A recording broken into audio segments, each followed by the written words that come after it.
Berdasarkan Permen PUPR Nomor 13 Tahun 2020 tentang Organisasi dan Tata Kerja Kementerian PUPR dan Kepmen PUPR Nomor 379 Tahun 2019 tentang penetapan simpul KPBU, Direktorat Jenderal Pembiayaan Infrastruktur Pekerjaan Umum dan Perumahan mempunyai tugas melaksanakan penyiapan KPBU Infrastruktur PU dan Perumahan. Mengacu kepada Perpres Nomor 38 Tahun 2015 tentang KPBU dalam penyediaan infrastruktur, terdapat 6 jenis infrastruktur di lingkungan Kementerian PUPR yang dapat di-KPBU-kan, yaitu infrastruktur jalan, infrastruktur sumber daya air dan irigasi, infrastruktur air minum, infrastruktur sistem pengelolaan air limbah, infrastruktur sistem pengelolaan persampahan, serta infrastruktur perumahan rakyat. Kedepan, skema pembiayaan KPBU untuk penyediaan infrastruktur menjadi sangat penting, mengingat besarnya funding gap antara kebutuhan anggaran dengan ketersediaan APBN.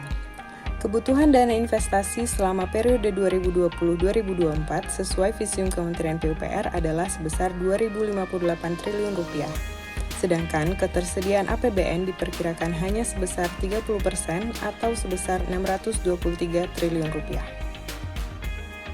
Untuk memenuhi funding gap tersebut, tentu harus didukung oleh handalnya skema pembiayaan kreatif, dalam hal ini termasuk skema KPBU.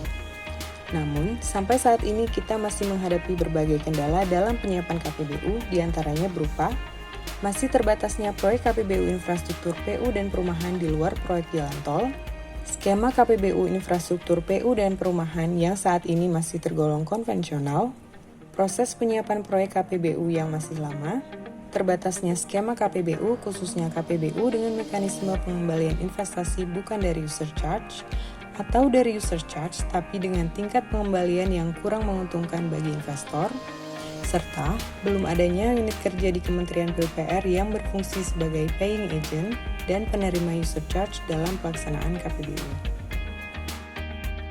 Memperhatikan kondisi tersebut, serta mengacu kepada pengalaman dalam penyiapan KPBU selama 5 tahun terakhir, diperlukan suatu strategi yang out of the box dan tidak lagi dilakukan dengan cara-cara yang biasa.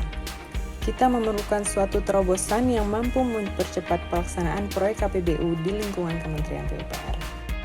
Terobosan dan inovasi yang ditawarkan dalam proyek perubahan pelatihan kepemimpinan nasional tingkat 2 ini berupa simplifikasi prosedur penyiapan KPBU, yaitu berupa penyederhanaan proses penyiapan KPBU.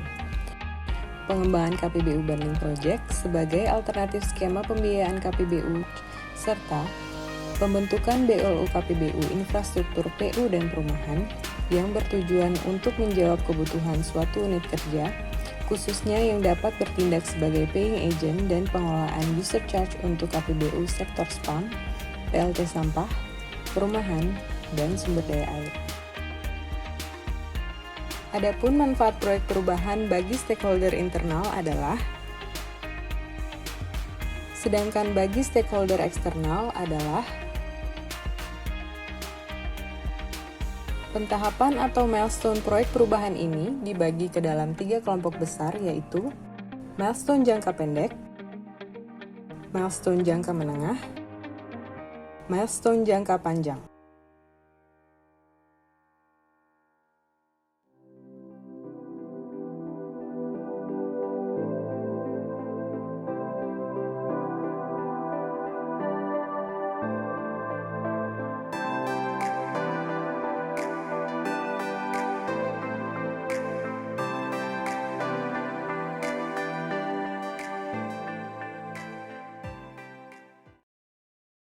Assalamualaikum warahmatullahi wabarakatuh. Salam sejahtera buat kita semua.